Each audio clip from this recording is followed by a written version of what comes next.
តាមដានសាច់រឿងដ៏រំភើបរបស់សុវណ្ណឈុងដំណើរផ្សងព្រេងទៅកាន់រោងភ្នំមីដើម្បីស្វែងរកត្បូងទឹកមុនមកព្យាបាលឪពុកនិងជួយសង្គ្រោះភូមិឋានពីគ្រោះរាំងស្ងួតដោះសាហាវរឿងនិទានខ្មែរអប់រំពីសេចក្តីកតញ្ញូនិងភាពក្លាហានដែលនាំមកនូវសុភមង្គល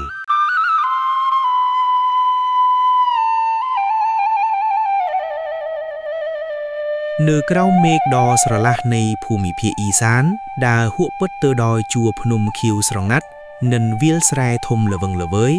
មានគ្រួសារកសិករក្រីក្រមួយរស់នៅយ៉ាងសុខសាន្តបំផុត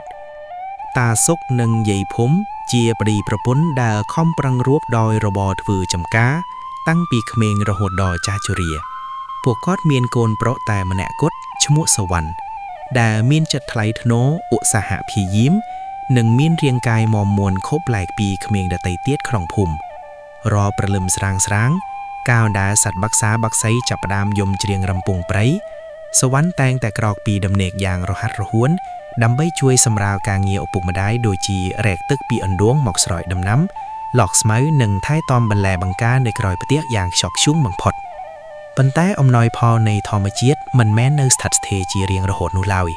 ឆ្នាំនេះគ្រោះរាំងស្ងួតដ៏សាហាវបំផុតក្នុងរយៈពេលជាច្រើនទសវត្សរ៍បានមកដល់យាយីភូមិឋានមេឃគ្មានពពុកស៊ូមីតែមួយដុំកំណើយថ្ងៃក្តៅហែងហាក់ដូចជានឹងដុតរំលាយអ្វីៗគ្រប់យ៉ាងនៅលើផែនដីឲ្យคล้ายជាផែផាំងបឹងបួរដែលធ្លាប់តែមានទឹកថ្លាឆ្វេងត្រជាក់ដាល់បេះដូងបានប្រែជាក្រៀមក្រក់ប្រែបែកស្រពោនដំណាំដែលធ្លាប់តែបៃតងខ្ចីក្រអូបឈ្ងុយឆ្ងាញ់ក៏ប្រែជាពណ៌លឿងក្រៀមក្រំស្លាប់បន្តិចម្ដងតាសុកដែលជាបង្គោលគ្រួសារដ៏រឹងមាំបានធ្លាក់ខ្លួនឈឺជាទម្ងន់ដោយសារតែខិតខំធ្វើការហួសកម្លាំងក្រោមពន្លឺថ្ងៃនិងការព្រួយបារម្ភពីជីវភាពគ្រួសារដែលកំពុងធ្លាក់ចុះដុនដាប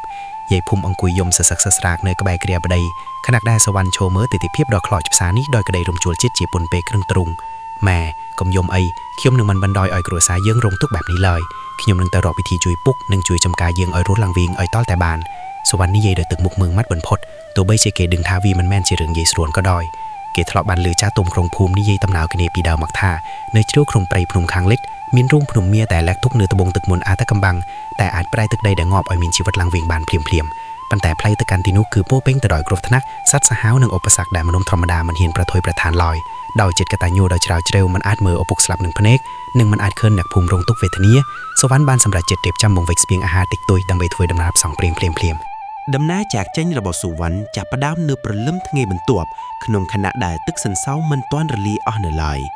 គេធ្វើដំណើរឆ្លងកាត់ព្រៃក្រាស់ដែលគ្មានផ្លូវដើរ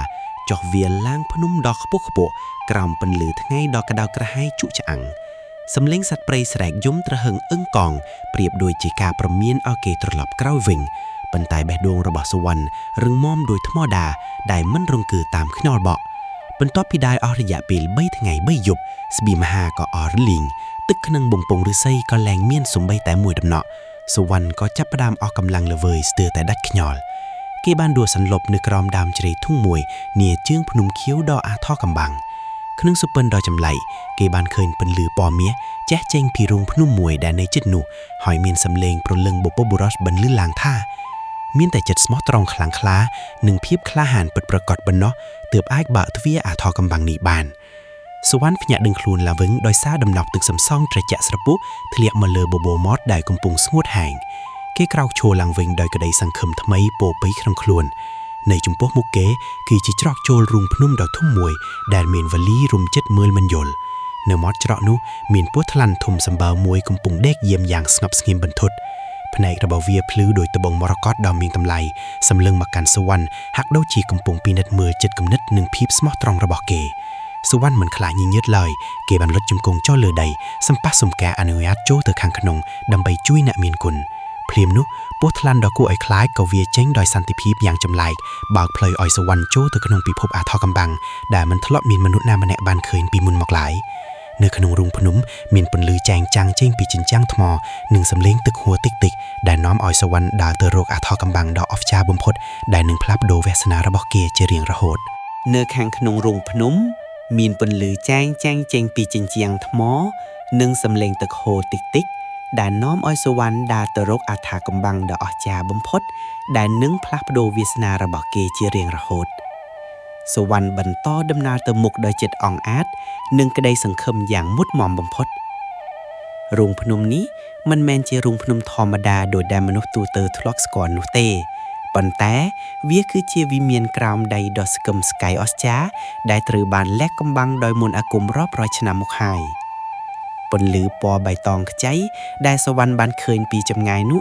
តាមពិតគឺជាពន្លឺដែលចេះចេញពីត្បូងមរកតยักษ์មួយគ្រាប់ដែលស្ថិតនៅចំកណ្ដាលស្រះទឹកបុរាណដ៏ថ្លាឆ្វេងដោយកញ្ចក់ក្លិនក្រអូបប្រហើរដោយផ្កាព្រៃរាប់ពាន់តងបានអណ្ដែតសពផ្ទៃរូងភ្នំធ្វើឲ្យគេមានអារម្មណ៍ថាស្រស់ស្រាយបាត់អស់ភាពនឿយហត់ទាំងពួងដែលបានឆ្លងកាត់មកនៅពេលដើរទៅដល់ជិតមាត់ស្រះសវណ្ណបានឃើញរូបសំណាកទេវតាមួយអង្គដែលមានភក្ត្រាស្រក់បំប្រងកាន់ក្អមមីឈរនៅក្បែរមាត់ទឹកស្រាប់តែរូបសំណាកនោះប្រែជាមានជីវិតយ៉ាងអស្ចារ្យហើយមានពន្លឺពណ៌មាសចែងចាំងជំនឿកាយ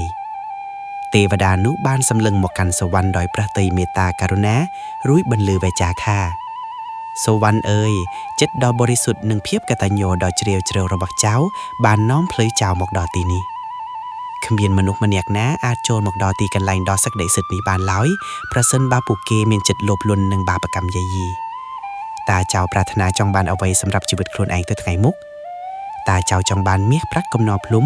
ឬអំណាចដ៏មហិមាដែលចៅអាចគ្រប់គ្រងលើមនុស្សលោកបានដែរឬទេសវណ្ណអោនក្បាលគោរពដល់ដីរួចឆ្លើយដោយសម្លេងច្បាស់និងភាពស្មោះត្រង់បំផុតជាងពីបេះដូងថាលោកតាម្ចាស់ថ្លៃអើយទូបង្គំមិនបានប្រាថ្នាមាសប្រាក់ឬអំណាចបុណ្យស័ក្តិអ្វីទាំងអស់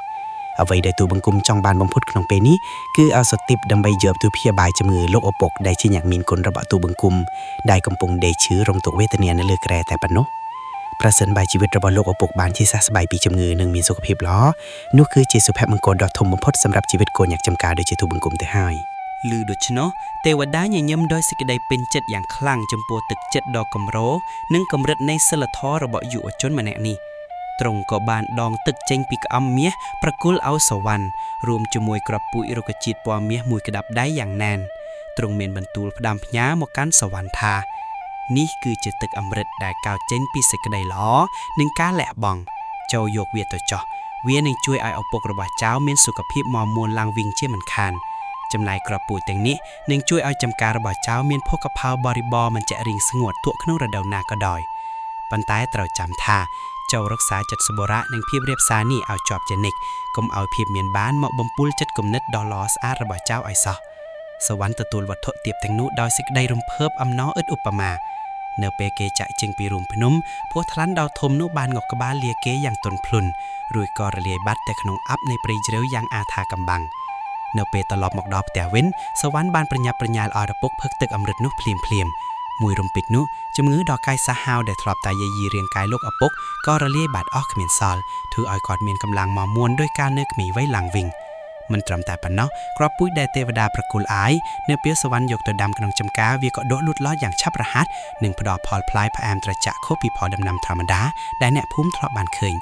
ដំណឹងអំពីទឹកចិត្តកតញ្ញូនិងភោគផលដ៏អស្ចារ្យរបស់សវណ្ណបានល្បីសុសសាយពេញភូមិស្រុកប៉ុន្តែសវណ្ណមិនដែលវាយរឹកឆ្មើងឆ្មាយឬបំភ្លេចកំណើតខ្លួនឯងឡើយគេបានចែករំលែកផលដំណាំនិងចំណេះដឹងដល់អ្នកភូមិដែលក្រីក្រជួបការលំបាកធ្វើឲ្យតំបន់នោះប្រែជាសម្បូរសប្បាយនិងមានសុភមង្គលគ្រប់ក្រុមគ្រួសារសវណ្ណនៅតែបន្តជីវិតជាកូនអ្នកចំការដ៏សាមញ្ញម្នាក់បន្តជាអ្នកចំការដែលមានចិត្តទូលាយបំផុតក្នុងចំណោមមនុស្សទាំងអស់រឿងរ៉ាវរបស់គេបានក្លាយជាមេរៀនបង្រៀនក្មេងជំនាន់ក្រោយៗមកទៀតថាភាពស្មោះត្រង់ការលះបង់និងការដឹងគុណចំពោះអ្នកមានគុណគឺជាទ្រព្យសម្បត្តិដ៏ពិតប្រាកដតែមួយគត់ដែលអាចផ្លាស់ប្ដូរវាសនាមនុស្សម្នាក់និងនាំមកនូវភាពរុងរឿងទ្រង់ទ្រង់ជានិរន្តរ៍តរៀងទៅ